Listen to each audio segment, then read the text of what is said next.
नमस्कार, मैं हूं दिव्या और आप देख रहे हैं आंखें न्यूज 24। आइए सबसे पहले नजर डालते हैं आज के मुख्य समाचारों पर।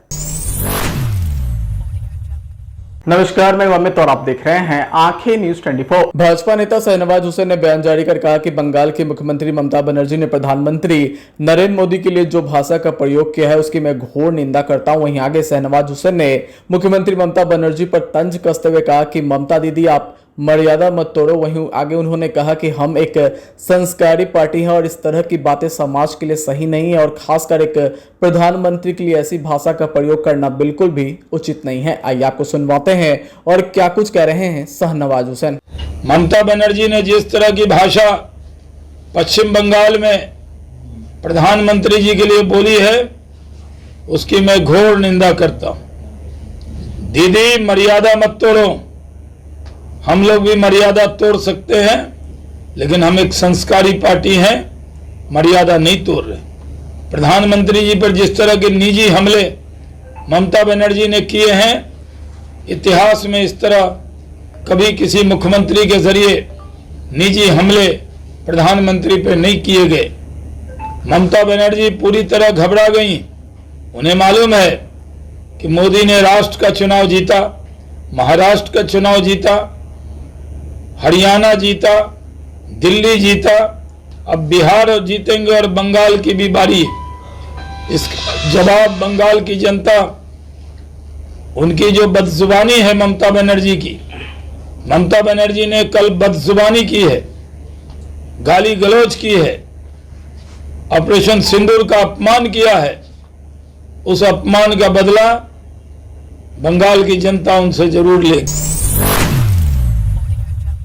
नमस्कार, मैं अमित और आप देख रहे हैं आंखें न्यूज 24। औरंगाबाद जिले को बड़ी सौगात मिली है। दरअसल प्रधानमंत्री नरेंद्र मोदी ने विक्रमगंज के दुर्गाडी मैदान से करोड़ रुपए से ज्यादा की परियोजनाओं का शिलान्यास और लोकार्पण किया। बता दें कि इनमें सबसे महत्वपूर्ण औरंगाबाद के नबीनगर स्थित 2400 मेगावाट का सुपर थर्मल पावर प्लांट है। वहीं प्रधानमंत्री नरेंद्र मोदी ने करीब 29,900 करोड़ रुपए की लागत से बनने वाले इस प्लांट की आधारशिला रखी। अपने संबोधन में प्रधानमंत्री ने कहा कि यह प्रोजेक्ट देश और प्रदेश के विकास में सहायक होगा। इससे स्थानीय लोगों को रोजगार मिलेगा, वहीं कारीगरों की संख्या बढ़ेगी, आसपास के लोगों को भी काम मिलेगा। आज हमारे यशस्वी प्रधानमंत्री श्री नरेंद्र मोदी साहब ने हमारे स्टेज 2 का शिलान्यास किया है।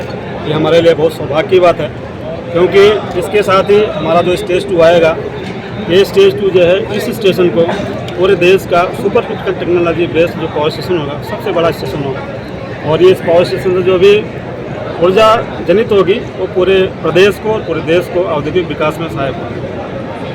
लोगों का मैसेज देना क्या चाहते हैं सर? मैं लोगों को यही मैसेज देना चाहता हूं कि जो विकास का कार्य है हमारे प्रधानमंत्री जी के द्वारा बहुत विधिवत रूप से किया जा रहा है, ताकि देश के और प्रदेश के सभी लोगों को उसके लिए लाभ हो।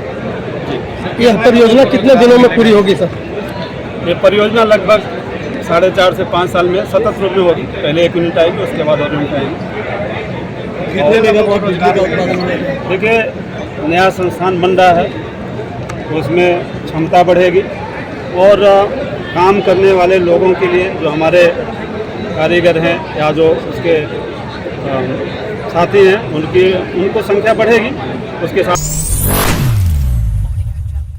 नमस्कार, मैं अमित और आप देख रहे हैं आंखें न्यूज 24। विक्रमगंज की सभा से यशस्वी प्रधानमंत्री नरेंद्र मोदी के द्वारा बिहार उत्तर प्रदेश को जोड़ने के लिए 3 लेन का नया पुल की स्वीकृति दे दी गई। बता दें कि गंगा पर बनने वाले यह पुल NH 922 और NH 31 को जोड़ेगा, जिसका शिलान्यास प्रधानमंत्री नरेंद्र मोदी जी के द्वारा विक्रमगंज की जनसभा में की गई। वहीं इस बाबत जानकारी देते हुए बक्सर जिलाधिकारी ने बताया कि गंगा पर 3 लेन का नया पुल का निर्माण किया जा रहा है, जो उत्तर प्रदेश और बिहार को जोड़ेगा। इसकी स्वीकृति आज प्रधानमंत्री के द्वारा दे दी गई है। के लिए बहुत सौभाग्य की बात है कि माननीय प्रधानमंत्री जी और माननीय मुख्यमंत्री जी के द्वारा एक बहुत ही महत्वाकांक्षी योजना की आज शिलान्यास कार्यक्रम किया गया। इसके तहत NH 922 और NH 31 मतलब बक्सर जिले के जो बक्सर गोलंबर है और बलिया जिले के भरौली गोलंबर को जोड़ने के लिए गंगा पर नए 3 लेन पुल को स्वीकृति दी गई है, वो प्रस्तावित है। और हम लोग पूरी तरीके से आश्वस्त हैं कि बहुत जल्दी से भू अर्जन और इत्यादि सभी इसके जो कार्य योजना है उसके तहत इसको पूर्ण किया जाएगा और 368 करोड़ रुपए की लागत से इसका निर्माण कार्य NHAI के द्वारा किया जाना है और जिला स्तर से हम हर सहयोग इनको उपलब्ध करवा रहे हैं और बहुत शीघ्र आप लोग देखेंगे कि इसका कार्य प्रारंभ।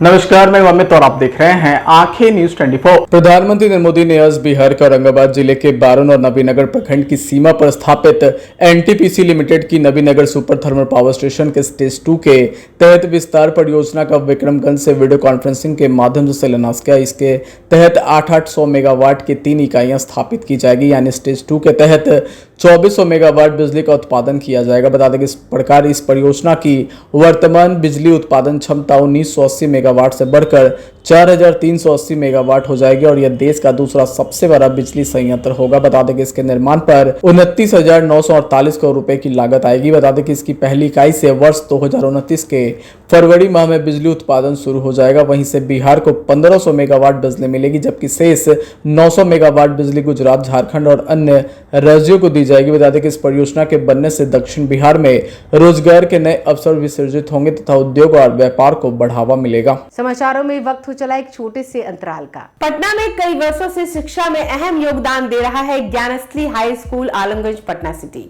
जहां 10वीं और 12वीं की बोर्ड परीक्षाओं में 100% अंक प्राप्त कर रहे हैं बच्चे।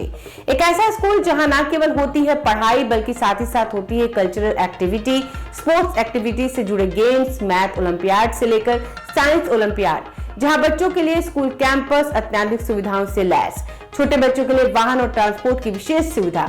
तो देर किस बात की, आज ही कराएं अपना नामांकन Gyansthali high school Alamganj Patna city में, जहां नामांकन की प्रक्रिया जारी है। संपर्क करें पुलिस चौकी Alamganj main road near Alamganj थाना पटना बिहार 800007। समाचारों में आपका फिर से स्वागत है। नमस्कार, मैं अमित और आप देख रहे हैं आंखें न्यूज 24। बिहार दौरे पर गए प्रधानमंत्री नरेंद्र मोदी ने शुक्रवार को भारत के स्टार क्रिकेटर वैभव सूर्यवंशी से मुलाकात की। दरअसल दोनों की यह मुलाकात राजधानी पटना के जयप्रकाश नारायण अंतर्राष्ट्रीय हवाई अड्डे पर हुई। बता दें कि वैभव के साथ उनके माता पिता भी मौजूद रहे। वहीं पीएम नरेंद्र मोदी ने खुद वैभव और उनके परिवार के साथ मुलाकात की तस्वीरें साझा की है। वहीं 14 वर्षीय वैभव इस सीजन आईपीएल में तहलका मचा दिए थे। बता दें कि बिहार के समस्तीपुर जिले के रहने वाले वैभव ने राजस्थान रॉयल्स से खेलते हुए गुजरात टाइटंस के खिलाफ 35 गेंद पर शतक लगाकर सबका ध्यान अपनी ओर खींचा था। तो वहीं आईपीएल में शतक लगाने वाले सबसे युवा भारतीय बल्लेबाज बने थे। साथ ही वो आईपीएल में सबसे तेज शतक लगाने वाले भारतीय बने थे। उन्होंने यूसुफ पठान का रिकॉर्ड तोड़ा था। तो वहीं पीएम नरेंद्र मोदी ने वैभव उनके परिवार के साथ तस्वीर साझा करते हुए लिखा कि पटना एयरपोर्ट पर युवा क्रिकेट सनसनी वैभव सूर्यवंशी और उनके परिवार से मुलाकात हुई। उनके क्रिकेट कौशल की पूरी देश में प्रशंसा हो रही है। उनके भविष्य के प्रयासों के लिए मेरी ढेर सारी शुभकामनाएं हैं। बता दें कि बाएं हाथ के बल्लेबाज वैभव ने 28 अप्रैल को गुजरात टाइटंस के खिलाफ 38 गेंद में 101 रन की पारी खेली थी। इस दौरान उन्होंने 11 छक्के और 7 चौके लगाए थे। तो वहीं वैभव ने लखनऊ सुपर जायंट्स के खिलाफ आईपीएल डेब्यू किया था। बता दें कि वैभव ने अपनी आईपीएल की कैरियर की पहली गेंद पर शार्दुल ठाकुर का सामना किया था और पहली गेंद पर छक्का लगाकर बता दिया कि उनमें कितनी प्रतिभा है। पहले ही आईपीएल मैच में 20 गेंदों में 34 रन की पारी वैभव की प्रतिभा की बानगी पेश की।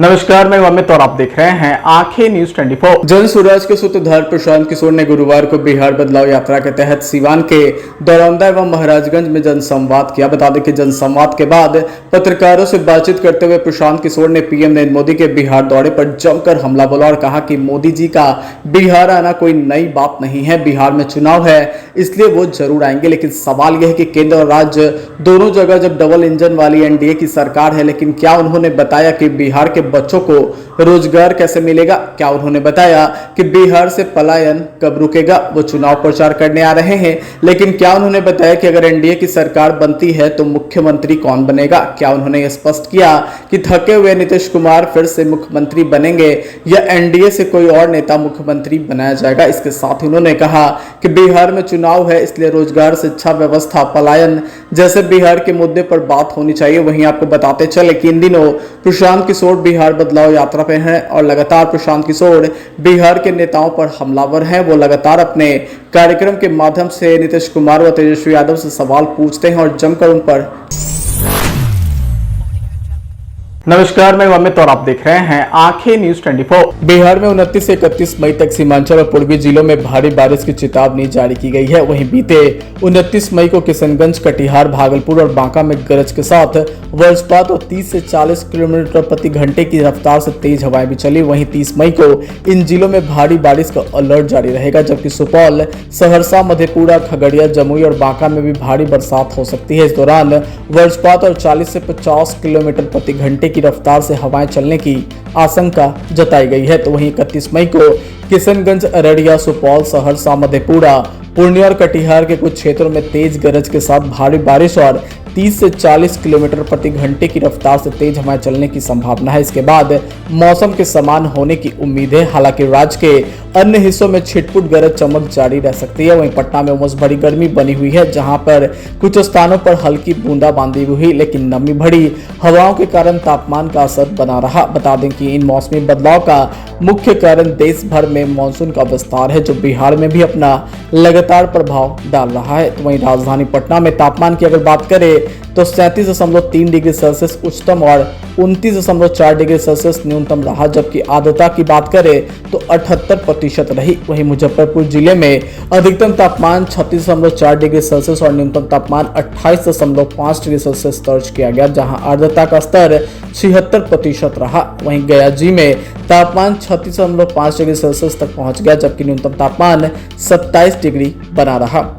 तो वहीं आईएमडी पटना के अनुसार मानसून के विस्तार के कारण बिहार के मौसम में लगातार बदलाव देखा जा रहा। बंगाल की खाड़ी से आने वाली शाखा धीरे धीरे आगे बढ़ रही है, जिससे बिहार के विभिन्न जिलों में मानसून पूर्व परिस्थितियां बन रही। हालांकि राजधानी पटना और दक्षिण बिहार के इलाकों में इसका प्रभाव अपेक्षाकृत कम है, लेकिन तापमान में गिरावट से लोगों को कुछ खास राहत मिली है। अगर आपने अभी तक हमारे चैनल को सब्सक्राइब नहीं किया है तो हमारे चैनल को जल्द से जल्द सब्सक्राइब करें, लाइक करें और शेयर करें। देश और दुनिया की तमाम खबरों को देखने के लिए लगातार देखते रहें आंखें न्यूज़ 24।